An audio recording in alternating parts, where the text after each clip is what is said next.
Nosso entrevistado de hoje para falar sobre a intolerância à lactose e glúten é o Dr. Jorge Cotsifas, ele que é médico nutrólogo. Você tem alguém na família ou sofre de intolerância à lactose e ao glúten? Passa mal quando ingere determinados alimentos? Até cervejinha incomoda, causa aquele mal-estar? Então fique ligado na entrevista nossa agora.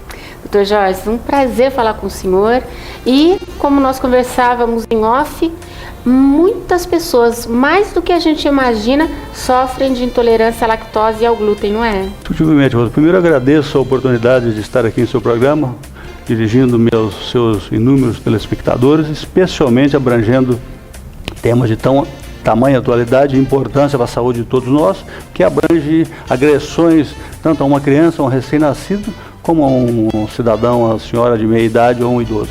Então, muito obrigado. Pois olha, é estarrecedor. Muitas pessoas sofrem desse problema, doutor. Eu acho que eu vou parar de comer. Então, a gente vai fazer o seguinte, vai ficar só comendo fruta, verdura, virar assim macrobiótico, não sei, ou frugívoro, não sei, vai se alimentar de coisas só naturais, porque tá difícil se alimentar hoje e não ter algum tipo de intolerância, não é? Discutivelmente, nós calculamos que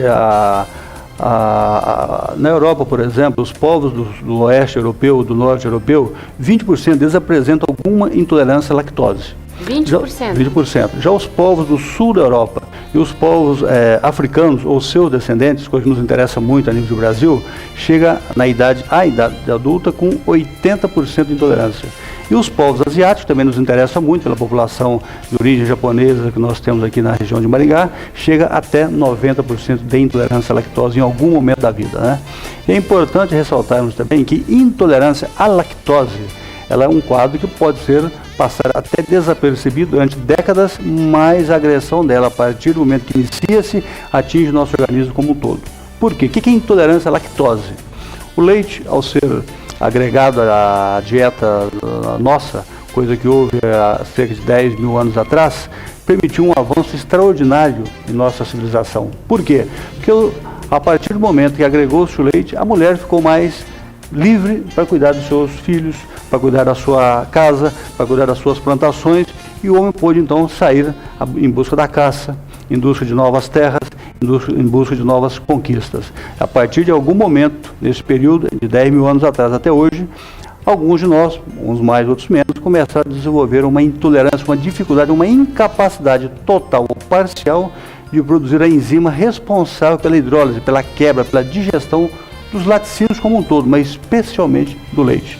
Ou seja, o leite chega no intestino delgado, onde a digestão ocorre, e teoricamente teria que ter uma quantidade determinada da lactase, que é a enzima responsável por esse processo, e algumas pessoas não têm.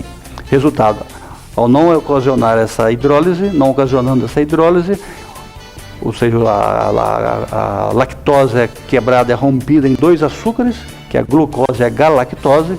Ao não ocorrer esse processo, esse leite, esse açúcar, essa lactose vai para o intestino grosso, onde ocorre um processo de fermentação impressionante, que pode levar a um processo de flatulência em excesso, diarreia, constipação, e a longo prazo, ou talvez nem tão a longo prazo, ocorre uma irritação das paredes do intestino delgado também. Isso leva a um transtorno na absorção dos micro e macronutrientes, que pode redundar, por exemplo, num déficit de crescimento. Não está absorvendo cálcio como ele deveria, não está absorvendo ferro como deveria, não está absorvendo uma série de micro e macronutrientes, déficit de crescimento, baixo peso, tendência depressiva, ansiedade, irritabilidade e constipação e diarreia, como eu já citei agora há pouco. Gente, até depressão, olha só, então às vezes a pessoa sofre de um mal, tem depressão e não sabe por que está tendo, pode ser intolerância à lactose? Indiscutivelmente. É importante lembrar que a serotonina, o principal neurotransmissor cerebral, 90% da serotonina é produzido no nosso intestino. Então qualquer lesão, qualquer agressão, qualquer transtorno a nível do intestino, obviamente vai afetar também a produção da serotonina. Consequentemente, eu posso ter um quadro maior de ansiedade ou posso caminhar para uma depressão. Bom, a lactose, ela não está apenas no leite, não é? A questão, o grande complicador é exatamente o que você colocou, Rosa. A lactose, né? Você encontra os laticínios hoje, o iogurte, a coalhada, você encontra nos alimentos industrializados, você encontra numa lasanha, você encontra no nhoque, você encontra no macarrão, você encontra no pão, você encontra disseminado na maioria dos alimentos que fazem parte atualmente da mesa do brasileiro. Então, é muito vasta, né? É muito vasto esse cardápio, o leque de alimentos que tem a lactose. É um problema, então, para quem sofre dessa intolerância. É um problema seríssimo, ou seja, primeiro é diagnosticar a intolerância. Temos que saber, primeiro observando, lendo o próprio organismo. Se eu tomo leite, se eu como um iogurte, se eu como um queijo, eu sinto que demora a digestão, parece que estufa, sinto uma distensão, eructo, aumenta a flatulência, um desconforto. O organismo avisa, Rose, o que está ocorrendo. Eu tenho que procurar a ajuda do médico, né? É o correto, e tem exames bastante simples. Você faz, qualquer médico solicita, qualquer laboratório faz. Por exemplo, se uma criança tem dificuldade, a criança está muito irritadiça, está muito chorona, muitos gases, uma diarreia que não cede, está tendo déficit de crescimento, a mãe imagina, já começa a ligar aquilo com a ingesta de leite. Basta fazer um exame de fezes bastante simples, porque vai apresentar ali, essa criancinha que tem intolerância à lactose, um excesso de ácido nas fezes que caracteriza a própria intolerância. Se eu já uma criança da segunda infância, ou um adulto, um adolescente, ou um adulto, um idoso, tem um outro exame bastante simples. Você vai no laboratório, faça um teste chamado teste de tolerância à lactose. Coleta-se sangue, toma-se um xarope com lactose, a base de lactose, e aos 30, aos 60 e aos 90 minutos voltamos a coletar o sangue. Faça uma curva que dá 100% do diagnóstico de intolerância à lactose. E tem exame mais complexo ainda, que é através da eliminação de gases, especialmente do hidrogênio, através do hálito. Mas já é um pouquinho mais sofisticado. Eu ficaria com o teste básico, eu solicito aí diariamente, aliás, solicito para todos os pacientes, o teste de tolerância à lactose, qualquer laboratório de Maringá está apto para fazê-lo. Olha só, tem teste, hein, gente? Não vai ficar sofrendo. E se você come aquela bolachinha, aquele biscoito, come aquele pãozinho do café da manhã, começa a se sentir mal, inchado, o abdômen cresce, até a cervejinha te incomoda? Fique ligado, próximo bloco nós vamos falar sobre um dos grandes vilões da alimentação, o glúten. Bom demais, bom demais. Você ligou a TV agora, estamos falando sobre saúde. Dr. Jorge Scotsifas conversa conosco a respeito de intolerância, alergia alimentar.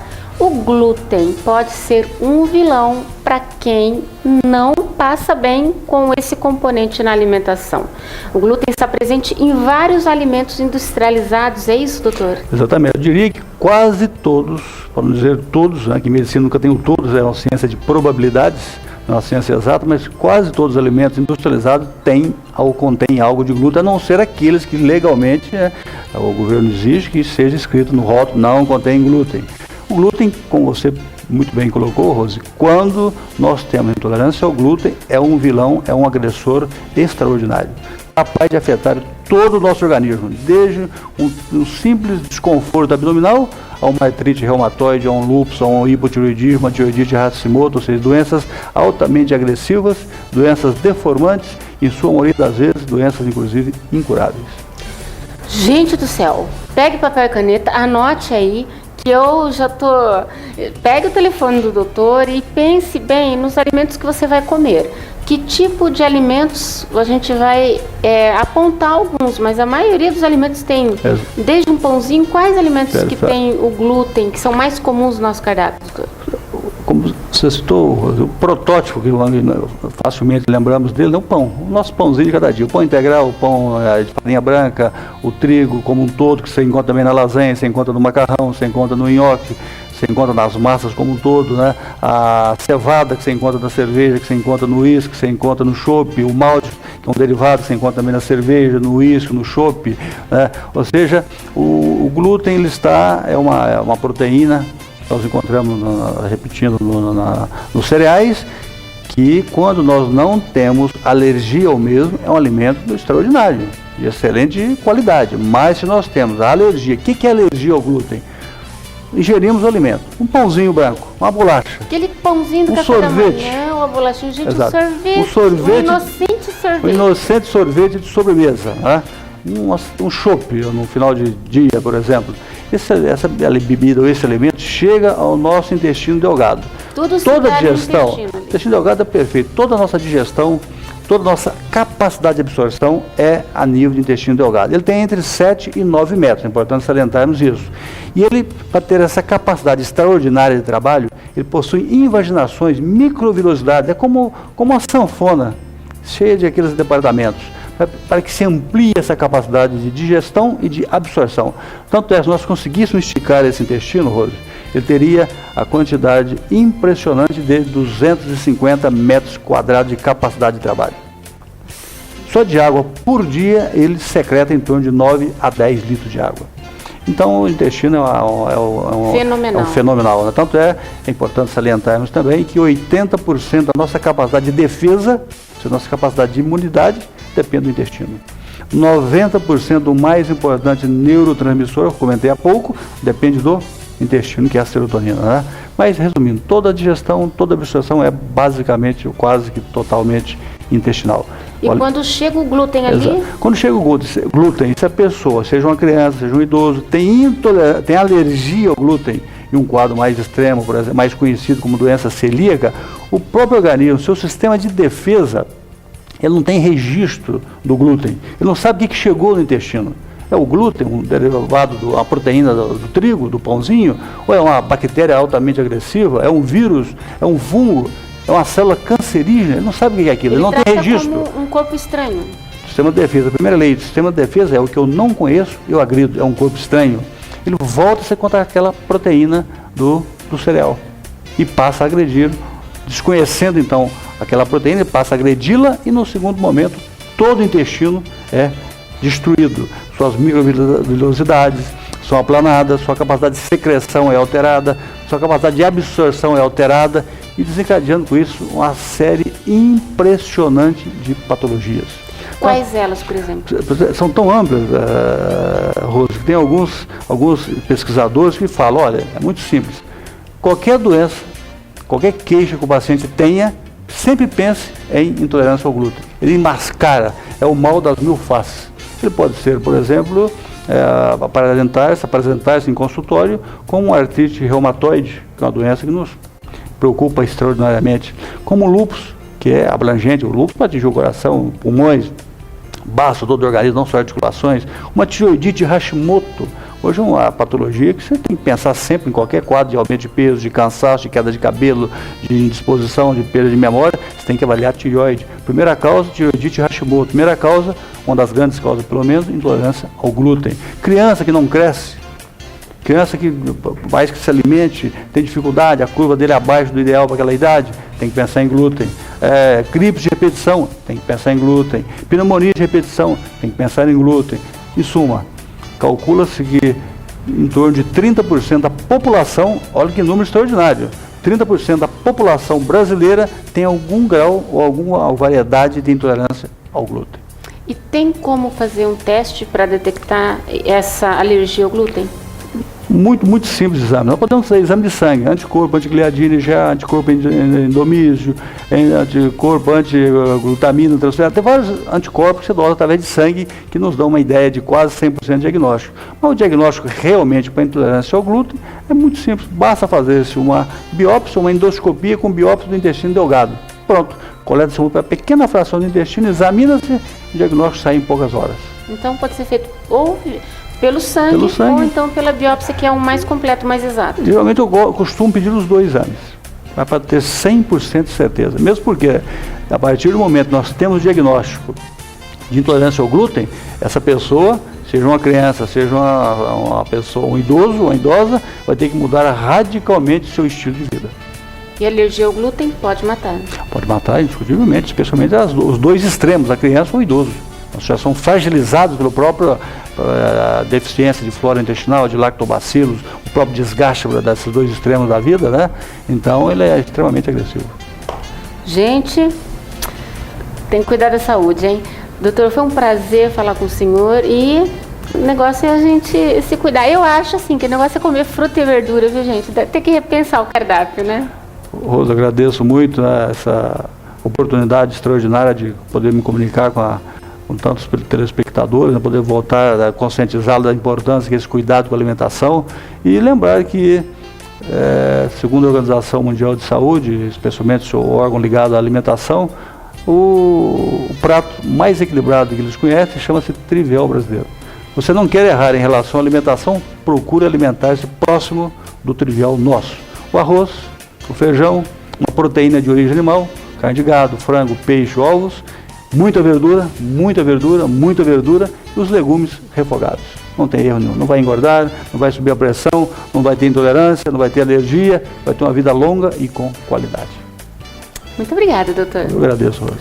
É isso aí, não fique sofrendo, hein? Tem teste para você detectar se você tem alergia ou não ao glúten. A gente volta depois dos comerciais com uma listinha básica para você.